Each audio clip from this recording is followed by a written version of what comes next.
Riverside.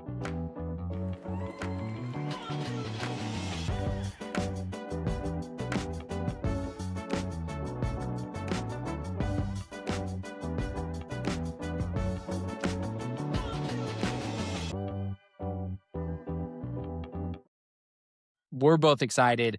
We had this guy on earlier in the year, but White Boy Rick agreed to come on to just talk ball before the national championship.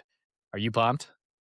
I'm pumped. This is our good luck charm. This is our Kirkwood Yeah. and Dunn podcast good luck charm, because we bought Right Boy Rick on for the start of the Big Ten season, and then we beat the doors off of Illinois and Brett Bielema.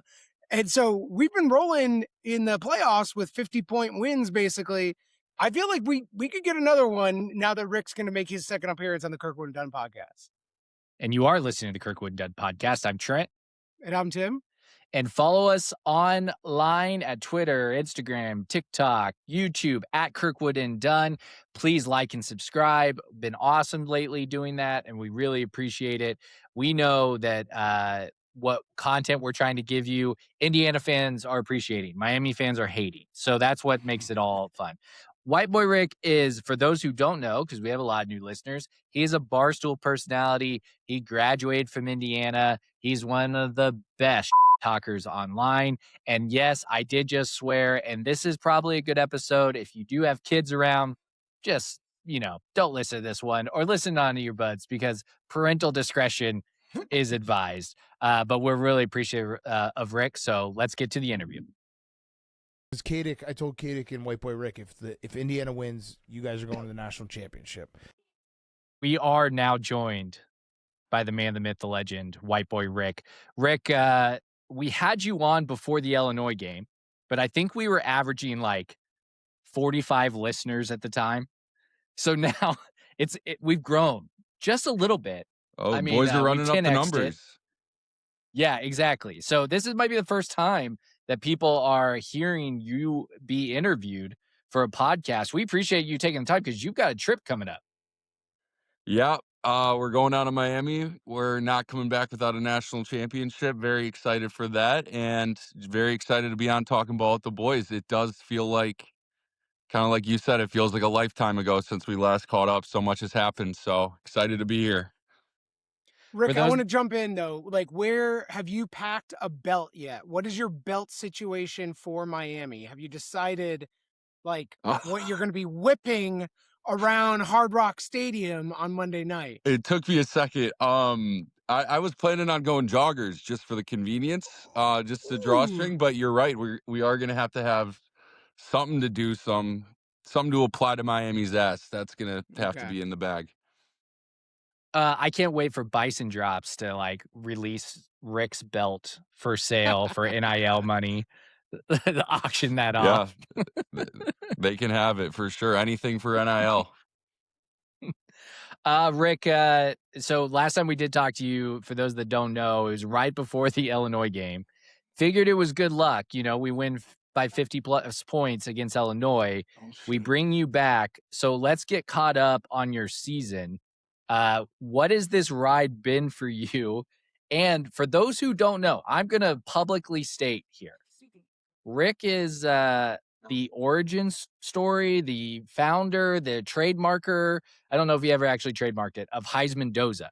If you search on Twitter, I think you're the first person ever to tweet that out. What has this ride just been for you? Sorry, by the way, I think I just said on my remote, Dune just started playing on my TV mid-question.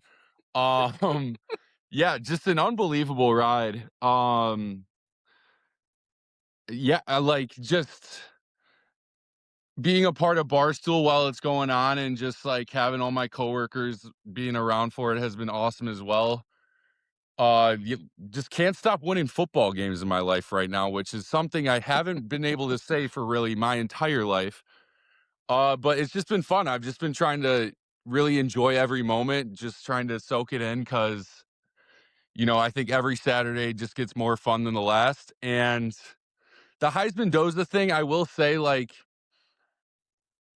maybe I was the originator, maybe I wasn't. I do think I played a hand in getting it to catch on, but we don't have to act like that was some stroke of genius. If I was never existed, I think someone would have put those two words together at some point. So I try not to be like, oh, that was all me. But yeah, I did place the ticket in August. I did. I think, like, even going back to the Old Dominion game, he would throw a touchdown, and I would start spam tweeting HeisMendoza, HeisMendoza, HeisMendoza.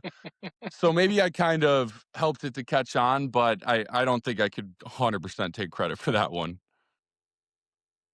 I'm excited to see what you come up with Josh Hoover. I mean, it's pretty easy with the who part of the Hoover, Right. but I'm sure there'll be something that will be really good. But that's for 2026. We're still on Yeah, 2025. he's already Trying sitting at, to like, the 4th or 5th best odds to win the trophy, so we're not Yeah. getting too much value here. The public knows that you come to play football for Kurt Signetti, you're gonna be a part of the conversation, you're gonna put up some numbers, so we're gonna think of something, but we're not coming out of nowhere like we did with our boy Fernando.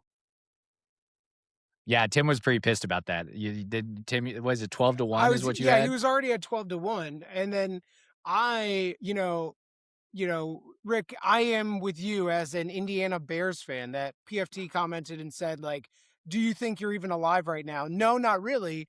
And I was not alive this weekend because I had no voice after this weekend. Absolutely none. Had to skip out on an episode. Had to go on the IL. But while I was on the IL, I did a little bit of research. And Lisan Al Gaib, or Kurt Signetti, as I like to call him, was just working magic in the portal. And I decided I'm not going to be betting Hoover to win Heisman. I'm just going to be betting national title every year. And I'm going to come up money positive over the next few years. Like the work that he's put in the portal, incredible. To do it while we're also on the run to the national title, I'm over the moon about the state of Indiana football right now. Yeah, you bring it up. Not only has being an Indiana fan been so fun these last 2 years, it's also been very profitable because the rest of the Yes. country has been sleeping on us for so long. Sure, give me that future. Yeah, I'll take us to cover that spread, and it's gone pretty well. So they're starting to wake up finally, the public in Vegas and the lines makers, but I think it'll still keep being profitable. And what was your question at the end there? Remind me. No question. just I was just comment. I was talking about Lisan Al Gaib, Kurt Signetti. Oh yeah, the And- portal in the state. Yeah, I Yes, mean, just a master in the portal. Like I even last night we're getting the interior offensive lineman from Wisconsin. Like we got AJ in Harris, the cornerback.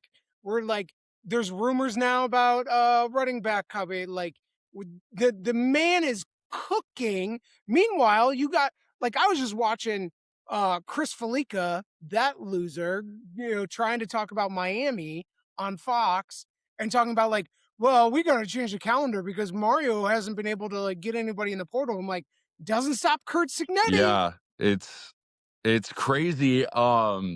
Just like how he has to have every minute of his days planned out and how intentional he has to be with his time. Like I can't even put my phone down without us getting a new guy from the portal at some point. And he talks about how he doesn't do these long practices. He doesn't make his guys stay at the office too late just for the sake of having a long practice or staying too late. And I think that's really shown in the last few weeks with how efficient he's been able to be, both with how we're game planning for these opponents and how we're still, doing recruiting on the side. Well, Rick, you've been focused on this week, Barstool After Dark, something that you help with the hole-in-one challenge. And then you are the leading basketball star for the Chicago office. Big Cat's best player, the only one they would keep on his roster. So you've been kind of distracted with obviously work things. When are you going to switch your gears and go full speed on Miami and just be ready to take on their fan base online and get ready to go? Well, I've fired off a few warning shots. Let me tell you something. To be honest with you, Trent, I don't know if this Miami fan base is worth my time. I from what I've not like they have a great football team. I think it'll be a great game on Monday night. But man, some of the people I've engaged with, some of the tweets I've seen, like I don't really have a desire to kind of stoop to that level. But I'm gonna do it, and I'm gonna figure out a way to, buckle down and represent Indiana as we have to. But man, I saw one guy. he's complaining about, like, I'm wondering how are Indiana fans snatching up so many tickets in your home stadium, right down your backyard? You're familiar with how, like, how they sell tickets at these big events at Hard Rock. I'm wondering how they're letting Indiana fans steal up so many. And I see this one guy, he's like, "Man, I'm a season ticket holder. I wasn't able to get tickets." Someone's like, "Well, did you see the email?" And this guy goes, "No, I missed the email." That's who we're up against. That's who we're up against. They're not even willing to check their email for national championship tickets.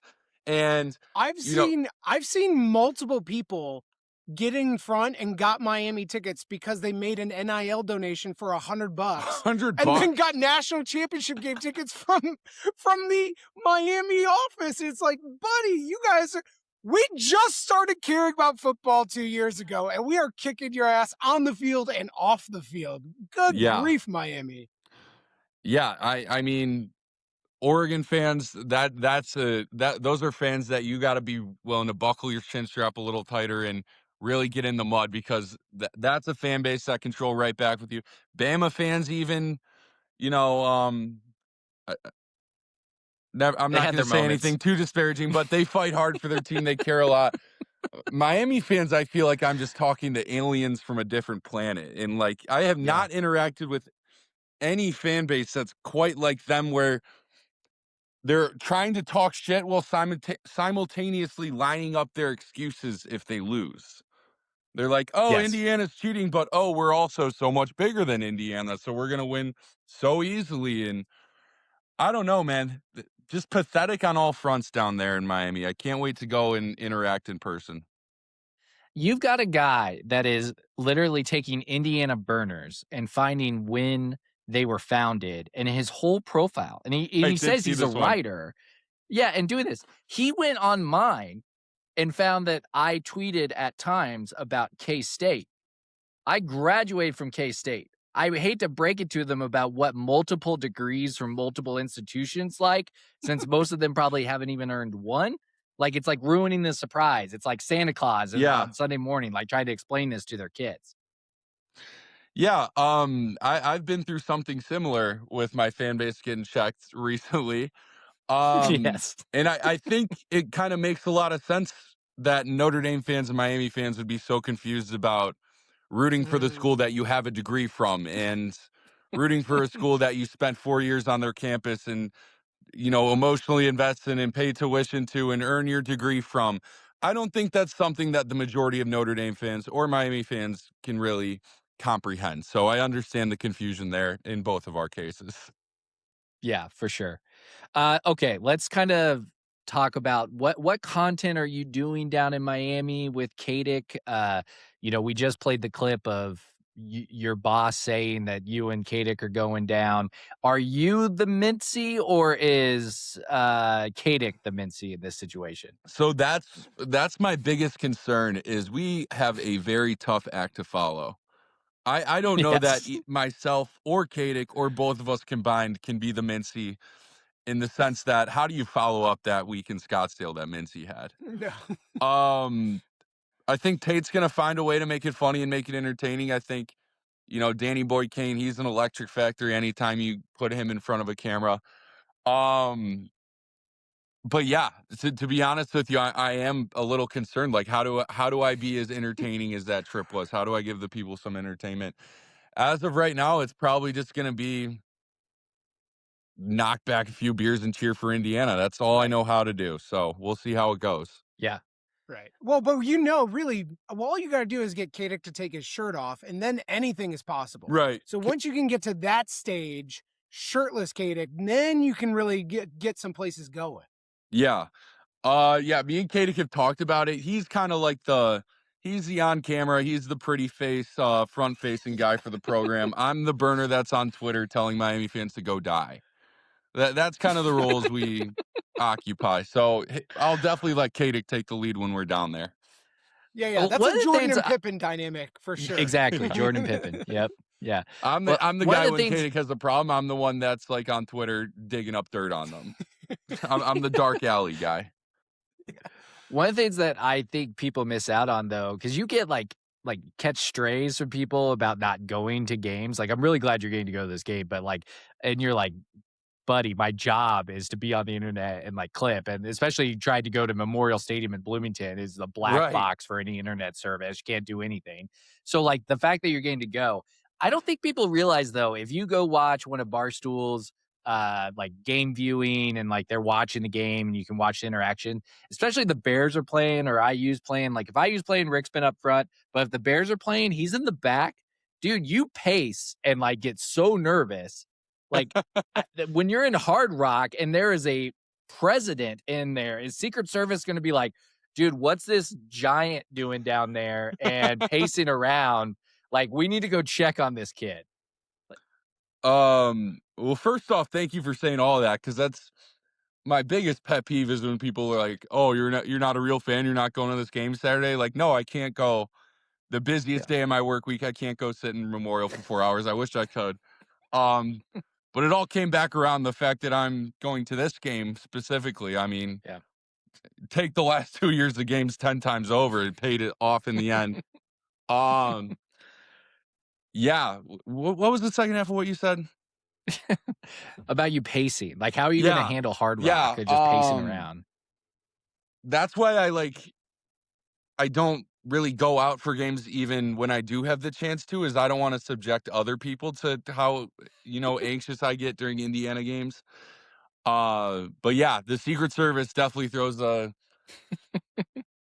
bit of a interesting factor into it. I don't know, like it's gonna take much longer to get into the stadium and stuff too. Like, Oh, it's going to be a nightmare. we're gonna have to play it as nonchalant as possible, just to Yeah. avoid Did getting on any radars there. Are you bringing your candle? I didn't even consider that until right now. Do you think I can It's bring that thing important. into the stadium? It's not liquid, or I mean, I can't. I've President watched Trump every wasn't playoff coming. game with the Candle Boys. I can't not bring the candle. I mean, we It got to at figure least has this to out. travel with you. It has to travel with you. It wouldn't Check the set off like bag. a You have to metal check a detector, though. bag. No, it wouldn't. But it's like a half liquid thing. This is a great new segment called 3 podcast guys like try to figure out what you can fly with, and is wax a liquid? Oh, I'm not now. worried about him flying because you could always like. I mean, I will pay for you your can check check a bag bag, yeah. if you need. That's the reason. But it's like, will they let him bring it in since it could be a projectile onto the field? Like, Right. that's the only thing that I get worried And about. I would think like I could get it through a metal detector, just stash it on me, but I don't want the Yeah, you gotta keep goddamn that thing Secret strapped Service to on catch you. me with something like saran wrapped to my chest. Like, let's Sir, check what this is this guy out. candle duct taped to your inside Sir, part of it's your just leg? a good luck prayer candle. That's the situation I'd like to avoid. The only thing you got going for you though is like it is Miami. It has a large like Cuban population and probably large Catholic population.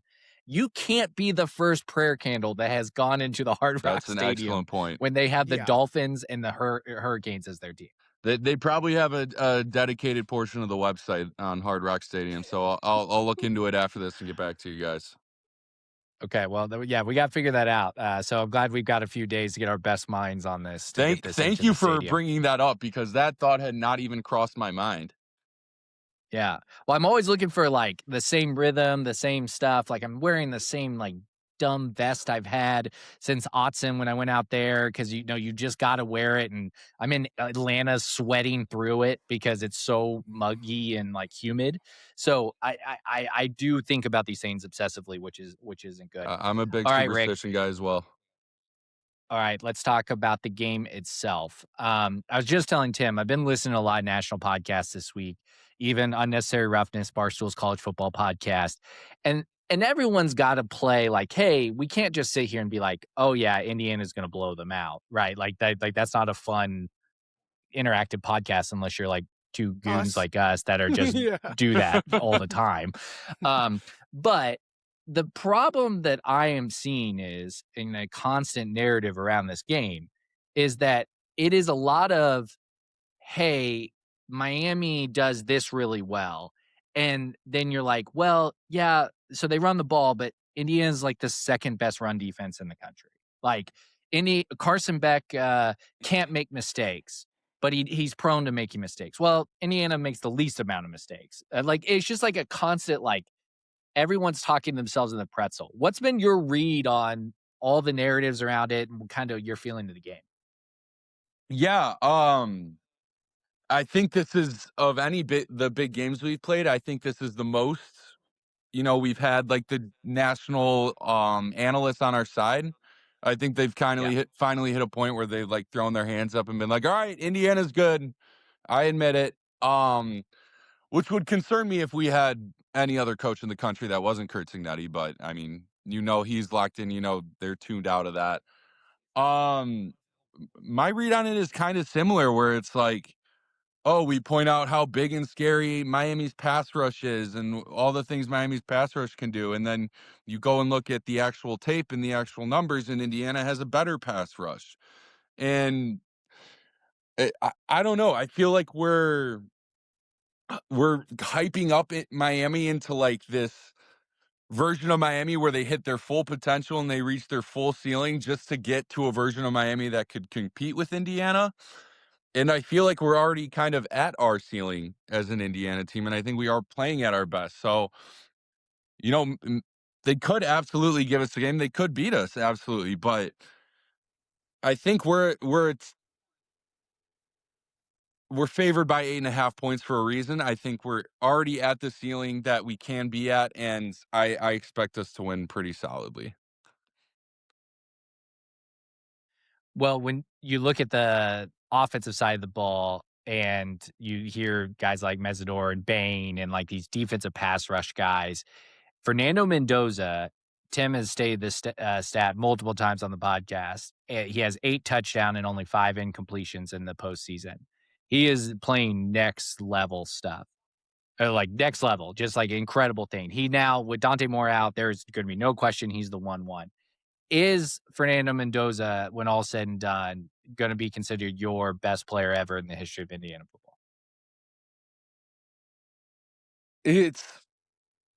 I think yes, absolutely. When you look at the heights he's taken us to, when you look at the heights he's hit as an individual player, I mean, the only hesitancy would obviously that he's only been here a year, and you want to give it to guys that have invested multiple years in the program. I understand that point completely, but I don't know how you can give it to anyone else when you look at the heights Fernando's reached, and I think he has made as big of an impact on this program as anyone could make in 4 years. So, yeah, give me Nando.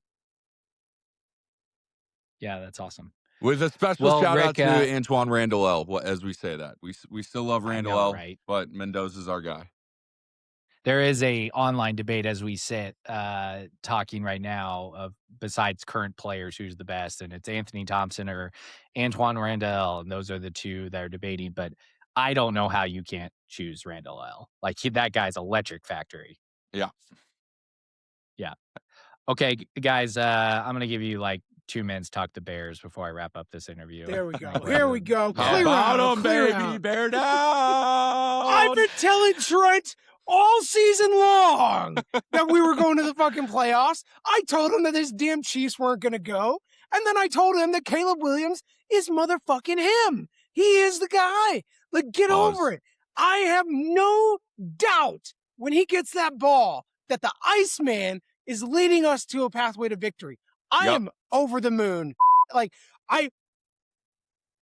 the Rams are in for a rude effing awakening on Sunday. I can't talk enough. Like, people are not, they are overreacting to the fact that we will start a game slow and the defense will kind of give up some touchdowns when all we have on our side is a defense that makes plays and an offense that like turns it on in the second half, and then Caleb Williams is elite. Like, we have it.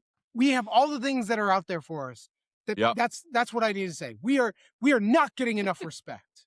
Yeah, I agree. And the thing is, I think we're playing with house money at this point. Like, we made the playoffs in year 1 of Ben Johnson. We got the Packers boogeyman off our back. Like, if we do beat the Rams from here on out, it's gravy. But I think we beat the fucking Rams on Sunday. And I think, as cliche as it is, you look at that weather report and you look at old Mr. plays in a dome his whole life, came from the West Coast. I could be wrong and Matt Stafford comes out and dices us, but I don't think he's ready for Soldier Field on Sunday night. The sun goes down. We're looking at negative temperatures with the wind chill.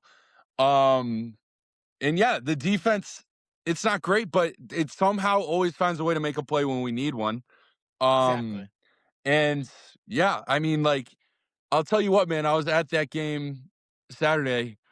Halftime was I was in a low place. Like, even knowing the cardiac bears and the comeback ability we had. When we were down 14, I was in a low place. When we were down 21-3, I was in a low place. But when we were down 4 and Caleb Williams had the ball, it was the most relaxed I've been the whole game. And I've never had that experience with a quarterback Yes. before. And maybe there is some truth that he needs to do that in the first 3 quarters and make it less stressful, but just having a quarterback where I get the ball, we get the ball, 2-minute warning, we're trailing, and I'm like, all right, watch this. It's a very special feeling. I'm very excited for the future as well, brother. We got our coach, we got our quarterback. Got Everything it. from here on Like, out is gravy. it's the same thing. So like yeah, I think Indiana and the Bears are both set for the next like couple years to be preeminently good teams because they have great coaches and they are putting their teams in a position to consistently be successful. So if you're going to beat one of those teams, this is what I've been saying to Alabama fans and Oregon fans, Ohio State fans, I'm saying to Miami fans now too. Is there a world where you can win? Sure, it exists. But that world means you have to play a perfect game. And you have to hope that our team is not playing a perfect game. But here's the problem. They've been absolutely on fire. So I don't see that changing anytime soon. And you're trying to trot out like Carson motherfucking Beck? You want me to believe that Carson Beck is going to lead your team to victory? You Yeah. think Fernando Mendoza is going to like throw an interception or make a turnover play? Buddy, it's not going to happen. Like you're going to have to come up with aces on aces to try and beat this team in the national championship game. That's how great I feel about our teams right now. Yeah. And you bring it up, it all comes back to the coaches. Like, even when we had Indiana had the COVID year where we look at it, it was still like, well, I don't know. Like, you kind of knew it was a little fluky. Even 2018 Bears, you knew it was a little fluky. This is the first time in my life where, like, I've looked at the guys calling the shots and I've been like, yep, I don't even need to know what's going on. Trust. I don't need to be obsessively scrolling. I know they got me. I know they're going to have us prepared for the next game. And it's just a beautiful feeling. People are gonna wonder during that rant that there's a bleeped out thing that obviously you guys cussed in there, and I'm not bleeping that out, but there's one bleep spot, and everybody's gonna be, what was that? And it's because Tim dropped White Boy Rick's legal name. So Oh, you're fine. we're just You don't have to go through the trouble. I appreciate it, but that's open secret. Well, now at this point. now I have to do it. Now I have to do it because I just had that whole thing about it. No, but okay, let's get your prediction on the game for Miami, Indiana. I'm going to Indiana 31. I'm going Miami 17. I think that's even a generous 17 where they probably get 1 or 2 touchdowns in the fourth quarter when this thing is put away. I don't want to be overly confident, but like, man, I don't see how this Indiana team loses. I don't think there's a world where they like let the moment get to them or the lights are too bright or they like the nerves get to like I don't see a world where we drop the ball this late when Kurt Cignetti's our head coach. I just have so much faith in how the staff is going to prepare us for this game. I have so much faith in how the staff, doesn't let guys buy into this bright light stuff. I think we'll be able to run the ball very effectively. Hemby and Black, I think they'll get 3-5 yards of carry anytime we want. I do worry a bit about that Miami pass rush, so got to stay ahead of the chains, which we've been great at doing all year. Got to be able to run effectively. Can't have false starts. Can't get behind the chains. Just keep Nando upright. He'll get his shit racked once or twice, but we've seen he can survive that. And yeah, I think it's going to be a game that we win in the run game and on defense, but I think it's Indiana without causing us too much stress. Knock on wood. Yeah, that'd be really nice. I don't want to have a heart attack in Hard Rock We're going to be Stadium. stressed regardless, obviously, but yeah. if we could limit it, that'd be great. Exactly. Okay, so let's hey, we have something to promote for you. It's not just, hey, go follow this guy on Twitter at WB Rick. You are on a Barstool show. Like Yes. mostly hoops, Yeah, talking ball. we got to do 2 minutes. Let's do 2 minutes quickly on Indiana basketball. Yeah. Yeah, I gave you the Bears. I gave you both the Bears. But, hey, You're going to drag me into a college basketball. I was going to be nice and just be like, go listen to Mostly Hoops. Rick's show is You're great. Drag me into a basketball to say, okay, go ahead. They unfortunately have to spend more time talking about other teams because Indiana is not in the top 25 even. But yeah, Rick, I'll give your top line. Where are we at with basketball right now? Yeah. First off, thank you I would have forgotten to do it, so thank you for plugging Mostly Hoops. It's been a ton of fun. Titus is a guy who I've been a fan of a long time, so being able to actually be on the show and talk ball with him, very grateful to him for the chance. Someone actually replied this to me this week after a game, and I think it's a good summary of Indiana basketball is just don't have enough horses. Lamar Wilkerson, our guard, is the most fun guard I've seen play at Indiana since Jalen Hood-Schifino, maybe since Yogi Ferrell. He can light up the scoreboard in a hurry, and we just don't have the talent around him right now. Tucker DeVries has kind of been a letdown, if we're being honest. The big thing is we just don't have bigs, which in the post-Mike Woodson era is pretty ironic that we're now too small when he would insist on playing two bigs. So I think we're going to be a fringe tournament team. If the threes are falling, we can compete with some of the better teams. But the main thing is just I'm starting to see some fans panic, as IU basketball fans do. I have full faith in DeVries' era from what I'm seeing. I think he's playing the right brand of basketball. I think you can't judge him too much on the roster he brought in with 0 players returning from last year. Despite the obvious flaws, they move the ball well. They emphasize 3-pointers, and I just think DeVries' philosophy is very conducive to winning modern college basketball. So a lot to be excited about, but this year it's just going to be tune in and maybe Lamar will drop 40. Who knows? Yeah. This is let's see. Is today our lucky day? We're hitting pockets and we're going. We're hitting threes. I do feel bad. Reed Bailey's catching a lot of heat on IUBB Twitter. Yeah. I agree 100%. The poor guy's in a bad spot. He's the only guy with any sort of size. Yeah, and so he's going to get killed defensively. He's going to get all the fouls. It's a real tough spot. He's the guy who should have been like a stretch 4, and we have him live in the weight room. And in a year or two, he could be a very quality like star big for us. And we turned around and we said, "Oh shit, this is the biggest guy we have. You have to play the 5." He's been getting. That's a ball knower take, Tim. He's been getting too much shit for being asked to do too much. Ball knower podcast, exactly. Yeah, he's in a tough spot. I think the team will be fun in some ways. They'll be egregiously bad to watch in other games, but it's a team that can legitimately can beat anybody on any given night. It'll take their A+ game and it'll take the threes to fall, but it can presumably happen. So it'll feel different come March with the opportunity for them to get in. I'll be tuning in more hopeful than I was at any point in the Woodson era because it just felt like that team, if it went up against a certain style, had no chance of ever winning any of those games. Yeah. And while we are going to be big underdogs at times and unlikely to win, there's a sliver of a way that we could win some games, and that's why I think the Michigan State game that just happened was a good microcosm of that, and it was 53-53, and it looked like we could hang around with any team in the country, and then the wheels very quickly fell off, and we were a team that loses by 20 to the best teams in the country. I think we saw the tale of two cities there, which, great take. I agree with everything you said there. All right. Yeah, thanks, Trent. Thanks for letting us go.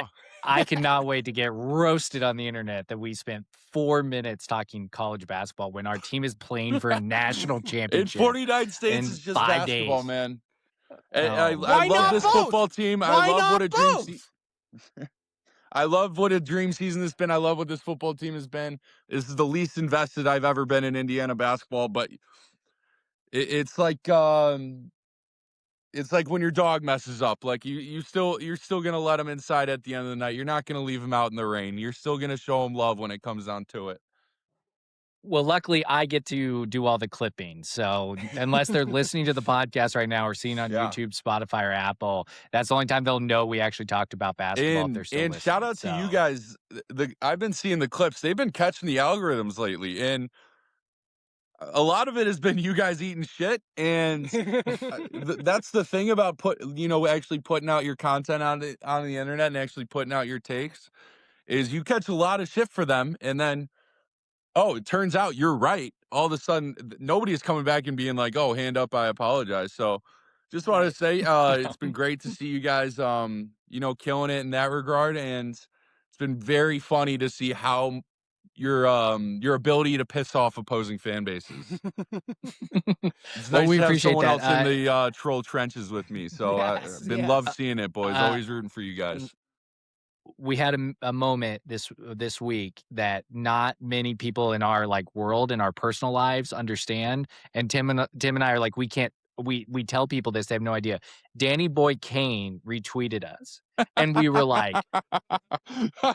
oh my god, who do we tell? I get Nobody. tell people at work. No, that would be a massive moment for me, and I would also be like, how do I tell people about this without them being like, "What the fuck are you talking about?" So, Yes. I'm glad you shared that with me Yeah, because so that's awesome. What did he retweet? Tim's take on Jeff Brom. If Jeff Brom can figure it out, then Kurt Signetti is going to figure it out. And Okay. he just hit a clean retweet. No quoting with comments. Yep. He just, like a class act that he is, Danny Boy just hit it with a clean retweet, just passing it along to everybody else. So I respect Danny Boy in our teams going head to head. But I do think Kurt Signetti is going to figure out Mario Cristobal come Monday. The first thing I'm gonna do when I meet Danny Boy Kane, which is gonna be an honor and a privilege in itself, but I'm gonna make sure to let him know that what those Ole Miss fans are doing to him, that doesn't fly at Indiana University. If he's got any issues, It's true. he's gonna let me and Kadick know because we play a clean and fair game here at Indiana. We're not gonna be all in his face like those Ole Miss kids, and it's gonna be all about respect, really, when it comes down to it. Agreed. Well, Rick, thanks for taking the time. Good, have fun in Miami. Maybe I'll see you at the stadium in the Secret Service lines. But I'm excited for celebrating a national championship with Kurt Signetti in the Indiana Hoosiers. I didn't know you were gonna be at the actual game. Yeah, man, I'll be there. I've been to Hell every yeah, game so brother. far: Rose Bowl, Peach Bowl, whatever. So maybe I'll get to see you. Hell yeah, boys. Always a pleasure catching up. And hopefully see you in Miami, and let's go Hoosiers. Thanks, Rick.